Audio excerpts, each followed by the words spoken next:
E já aqui estamos com o Hugo Batista, do Oceanário, não é? Olá, Hugo. Maria, qual é a tua primeira pergunta?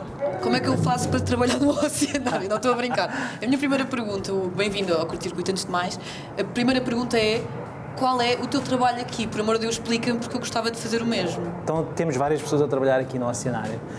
Propriamente aqui no aquário em si é a equipa de Biologia que trabalha, depois temos uma equipa de Engenharia, de Manutenção, que nos ajuda em todo o processo, né? Na minha parte, onde eu estou inserido, que é o Departamento de Biologia, e na equipa da Biologia, temos pessoas que mergulham, por exemplo, eu próprio mergulho, não tão frequente como os meus colegas, mas mergulhamos para manter o aquário, para fazer uma série de rotinas, de limpeza, de manutenção dos aquários, de cuidar dos animais, por vezes fazemos pesagens, capturamos para poder ver como é que eles estão, é todo um processo que decorre durante o dia, em que é uma equipa pluridisciplinar que nos ajuda, né, neste processo. Tens um animal favorito? Aqui? Sim, tenho. Por exemplo, neste aquário que nós estamos, que é o Podes aquário dizer principal. ou vai ferir suscetibilidades? Não. Eu acho que todos nós acabamos por ter algum animal preferido. Eu gosto de todos, porque cada um é especial à sua maneira, seja pelos comportamentos, o seu aspecto, o seu histórico. Eu gosto particularmente do mola-mola, o peixe-lua, que temos aqui, um peixe diferente, é muito carismático, o aspecto diferente, o crescimento é completamente diferente, é um dos maiores peixes que existe no mundo, pode crescer bastante. E o nosso tem bastante tamanho, como podem ver ali. É enorme, é gigantesco. Ele tem à volta de 180, 190 e só há um quilos. Aqui? Só temos um. Ok. Só temos Porque não cabia também imensos peixes-lua, depois não havia espaço para os tubarõezinhos. Não há espaço para tudo. Muitas vezes as pessoas podem julgar os oceanários ou jardins zoológicos ou assim por prenderem os animais, mas isso também é uma forma de preservar as espécies. É, claramente. Nós consideramos os nossos animais como os embaixadores. Portanto, eles representam as espécies no meio natural. O que nós fazemos, e quando derem a volta pelo oceanário todo, vão perceber que a nossa ideia é envolver as pessoas no meio natural. Portanto, tentamos transmitir aqui é isto existe lá fora, ajudem-nos a preservar e a conservar o que existe lá fora. E, portanto, todos os cuidados que nós temos com os animais é muito também a ver com isso. Podermos demonstrar no seu todo como é que eles se comportam, como é que é o seu aspecto, para poder lá fora as pessoas poderem ter a ideia de isto existe. Vamos ajudar a conservar e a preservar. Portanto, por vezes existe essa ideia, é facto, mas é uma ideia por vezes errada. É porque realmente as condições que eles têm aqui, e só para ter uma ideia, nós temos alguns animais mais velhos que existe registro e muitas vezes vivem o dobro do que viveriam no meio natural aqui. E, portanto, traduz bem os cuidados que temos e como eles sentem. Temos também reprodução de vários animais cá e sempre é um sinal que as coisas estão bem e que eles se sentem bem. E, portanto, sim, acho que essa ideia tem o seu fundamento para algumas pessoas, mas realmente dar a ideia e transmitir-lhes a segurança que nós cuidamos dos nossos animais o melhor possível e que lhes faz viver muito mais tempo. Até porque o Oceanário está envolvido em vários projetos de sustentabilidade Sim, e de conservação também do oceano, não é? Para além da nossa atividade do dia-a-dia, de receber o público, poder mostrar o que existe lá fora, temos ainda essa vertente que muito daquilo que o público, né, que nos visita, contribui, é aplicado em projetos de conservação lá fora. Portanto, temos essa missão, não só de mostrar e mudar comportamentos como conseguimos mostrar aqui, mas também potenciar o desenvolvimento de diferentes projetos no meio natural. Agora já voltaram a abrir ao público, mas durante a pandemia, como é que os animais reagiram a não haver tanta gente? Não sei se eles estão habituados, se não estão, como é que... Ou seja, eu vi alguns vídeos pelo mundo, por exemplo, de pinguins em videochamadas ou irem por... não sei, coisas assim. Aqui como é que foi essa mudança? Nota-se diferença, claramente nota-se diferença, porque o público a passar cria sempre alguma variação de comportamento. E, portanto, foi um despregar do público da sua presença, do barulho, do ver pessoas a passar e criar movimento, e notou-se nos animais, especialmente nas lontras, por exemplo. São animais que estão habituados a ter interação, são curiosos, portanto, o facto de não estar diariamente ali público a observar, sentiu-se e conseguimos perceber. Como é que nós fizemos no caso das lontras? Tivemos que aumentar a interatividade. Dar mais brinquedos, interagir mais com elas, fazer diferentes tipos de treino ao longo do dia. Uma das coisas que fizemos foi, da nossa equipa, pedir para passar várias vezes no habitat onde elas estão, para criar esse movimento, essa distração. E foram técnicas que tivemos que usar para manter a interação dos animais e eles estarem entretidos, por assim dizer. Então, a seguir, eu acho que eu vou tentar saber pelo menos o que é preciso para ser assistente de lontra, mas agora estávamos a ver a Belaia aqui no CC, pode ser?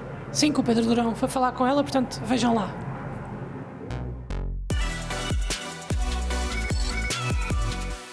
E já estamos de volta agora com o Batista. Estávamos aqui a falar sobre como é que tu poderias trabalhar aqui no Oceanário. Sim, no fundo isto é a minha dúvida. Eu quero saber o que é preciso fazer, qual é que é o requisito que eu tenho de ter para ser assistente de lontra, se aqui isso existe, e o que é que os assistentes de lontra fazem aqui no Oceanário, que é o meu sonho. Então, é aquarista ligado às lontras. Nós usamos o termo aqui aquarista. O nosso aquarista, ou o nosso responsável pelas lontras, é, por exemplo, dando o percurso académico, foi uma pessoa que se formou em Biologia Marinha, portanto, formação em Biologia Marinha, curso para mergulhar, né? Mas principalmente gosto pelos animais, ter o mesmo visão que nós temos em termos de cuidar dos animais e o que é que eles aqui representam, no geral, né? E para todo o propósito, animais como embaixadores, e principalmente é isso. Depois toda a dedicação e a vontade faz parte e vai-se criando o futuro, por assim dizer. E cria-se uma ligação com as lontras. Eu já ouvi dizer que as lontras não são tão meiguinhas como parecem. Elas parecem ser muito fofinhas, elas mordem, elas fazem alguma coisa aos aquaristas. Assim, nós, para ter a ideia, que faz parte da nossa mentalidade aqui no Oceanário, nós gostamos de preservar a parte exterior, ou seja, o meio selvagem dos animais. Nós não educamos os animais para serem domesticados. Nós tentamos manter ao máximo, mesmo os seus próprios comportamentos, de forma natural. Claro que nos podem perguntar se os tubarões não comem uns aos outros ou não comem os peixes. Nós temos alimentações direcionadas e que evita assim o afastamento entre os animais e que eles se sintam saciados, não tenham necessidade de predar outros animais. Em questão das lontras, nós fazemos o básico e o necessário, o essencial, para poder acompanhar os animais, fazer sessões de pesagem, temos uns treinos para isso, mas não fazemos treinos, por exemplo, para ir animar o público, né? Como às vezes faz noutras instituições, com outros propósitos que não o nosso. E, portanto, não fazemos. Os treinos que fazemos é para cuidar das lontras. Podemos pesar, podemos examiná-las, fazer exames médicos e podemos fazer esse acompanhamento. Portanto, há uma ligação, claramente há, porque são mamíferos e têm uma maneira diferente de se ligar do que o resto dos animais, mas não com o propósito de nos treinar para fins lúdicos. O Oceanário é um dos maiores oceanários do mundo, se não estou em erro. Aquário, sim. Aquário do mundo, e é o equipamento talvez mais visitado deste país, não é? Mas eu acho que há muitas pessoas que se calhar não são de Lisboa que não percebem bem, ou seja, o que é que vocês representam aqui. Eu estava a falar há pouco com outra pessoa e existem 5 oceanos, ou mais, não sei, não tenho 100% de certeza, não quero estar aqui também a dar factos científicos, mas vocês aqui representam 4. De que forma é que isso acontece? Então, nós aqui no aquário principal, o nosso aquário central, nós o que fazemos é misturamos espécies de diferentes oceanos. O oceano global, que é o que nós chamamos aqui o nosso aquário central, tem uma representação de várias espécies e de própria decoração que é um oceano global. E se repensarmos bem, as barreiras entre os oceanos fomos nós que estabelecemos, porque existem, como sabemos, animais que migram entre os vários oceanos e aquilo não há uma porta para abrirem e passarem. Portanto, somos nós que criámos aquelas barreiras. E, portanto, aqui abrimos essas barreiras. Os animais existem num oceano global, existe só um no mundo, ajudem-nos a conservar e a preservar. O que é que nós temos depois? Diferentes partes do aquário que representam cada um desses oceanos, que ligam a outros aquários mais pequenos, mas que tem uma barreira, que é um acrílico, em que nos permite visualizar o aquário mais pequeno e parece que é um prolongamento até este e cria essa sensação. Temos um oceano, ajudem-nos a conservar e a preservá-lo. Estou fascinada, eu estava a olhar para os peixes. Eu acho que imensa gente decide também vir cá numa de meditar quase, de relaxar. Sim. Vocês continuam a receber, mesmo nesta altura de pandemia, agora já abriram as portas, continuam a receber muitas visitas das pessoas, de famílias?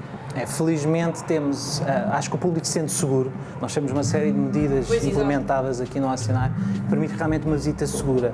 E a primeira mensagem que nós temos que passar é isso: voltem-nos a visitar, porque realmente nós temos as condições todas para o poder fazer. E o público sente e vem e revém, porque se sente seguro. Sim, porque acho que ninguém vem ao Oceanário só uma vez, as pessoas gostam sempre de visitar. É verdade. Eu, por exemplo, venho todos os meses e vivo cá, na realidade. E também, na fase menos pandémica, quer dizer, agora não sei quando é que pode voltar a acontecer, as pessoas podem dormir cá, turmas podem dormir cá, como é que funciona? Nós temos os programas Dormindo com os Tubarões, antes da pandemia. Ai, tão lindo. Infelizmente para já não temos, esperamos voltar a haver, que é bom sinal para todo o país, mas realmente tínhamos grupos de crianças que passavam a noite connosco, e poderiam ver o apagar das luzes no nosso aquário central e ver realmente como é que alguns animais dormem, porque de facto algumas raias vêm até ao fundo e depois ficam num determinado local a descansar. Alguns tubarões vêm ao fundo e descansam, portanto é uma interação bastante divertida e que as crianças adoram, porque realmente é viver aqui este mundo e estão aqui neste espaço e sentir o oceano perto. E nós podemos combinar, já combinamos o nosso aniversário de amizade, nós vimos cá. Claro. Sabe que eu tenho À noite. Pá, eu quero imenso, porque eu também ouvi disseram que a luz também muda durante a noite. A luz vai enfraquecendo. Pois. Nós recriámos um pouco o pôr do sol, né? E então a luz vai desligando, nós temos várias iluminações, para além de termos luz natural, todo o oceanário tem luz natural, e temos que sempre pôr alguns projetores para nos dar mais luz, mas esses projetores vão apagando ao longo de uma determinada hora para criar um noitar mais tranquilo para os animais. Qual é que é assim a espécie que as pessoas têm mais curiosidade de ver? Eu acho que o peixe-lua é um dos que tem mais curiosidade, porque realmente é um peixe completamente diferente. Depois temos as várias espécies de tubarões, que existe sempre aquele mito, o tubarão é mau, não é mau, come pessoas, come animais, e uma das coisas que nos perguntam sempre é como é que mantemos várias espécies de tubarões e não há predação, não há conflito, como é que temos peixes, como é que temos tubarões, raios, tudo junto. Isto tem a ver com esse cuidado que fazemos, a alimentação direcionada, saber se comem, se não comem, para podermos fazer esse controle. Se não o fizéssemos, poderia acontecer, sim. Será que os tubarões são mesmo maus? Não saiam daí.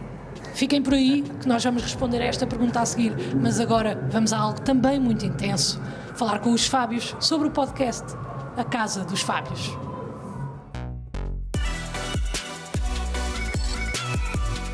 Estamos de volta com o Hugo para responder à pergunta mais polémica da televisão nacional neste momento e nos últimos 10 anos. Será que os tubarões são mesmo maus?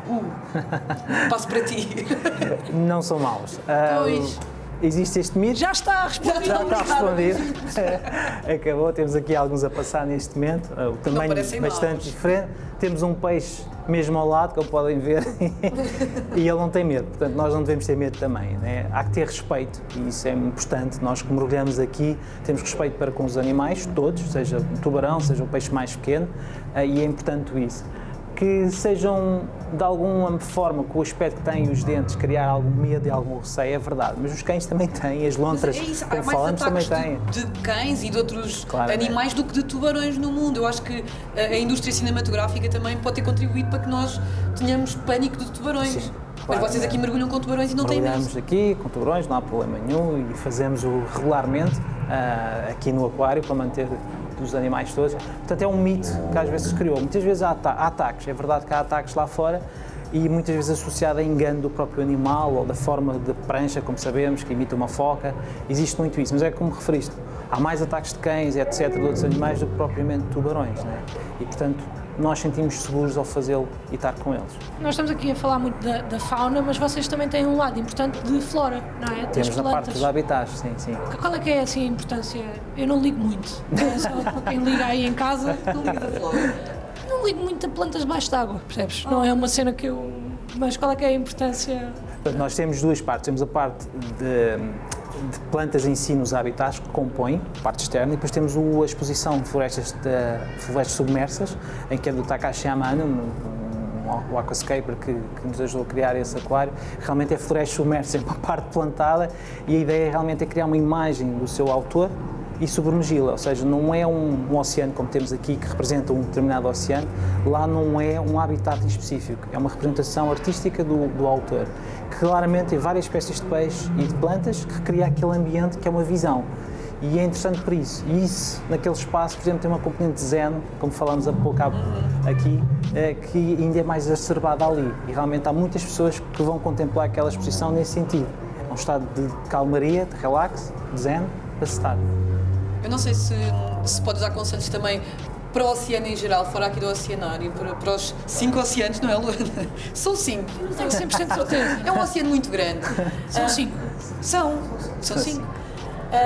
Se podes aconselhar quem está a ver neste momento a tomar medidas de prevenção de destruição de oceanos, no fundo, porque os corais estão muito em risco, imensas espécies estão em risco, que comportamentos é que nós podemos ter quando vamos a praias, quando nadamos, quando fazemos mergulho, quais é que são os conselhos que tu podes dar? Isso é uma pergunta muito importante, porque realmente é uma coisa que muita gente pensa, o que é que eu posso fazer? Exato. Sou só eu, o que é que eu posso fazer? Há muita coisa que pode-se fazer por parte de nós. O facto de separarmos o lixo, o facto de termos esse cuidado já tem um grande impacto. Há várias campanhas que dizem que não acaba no lixo, acaba no mar, e é verdade. Pequenos plásticos, etc., vão parar ao mar. Tartarugas, por exemplo, é bastante conhecido que elas comem medusas, muitas vezes confundem sacos com medusas e morrem por causa disso, ficam com o plástico ingerido.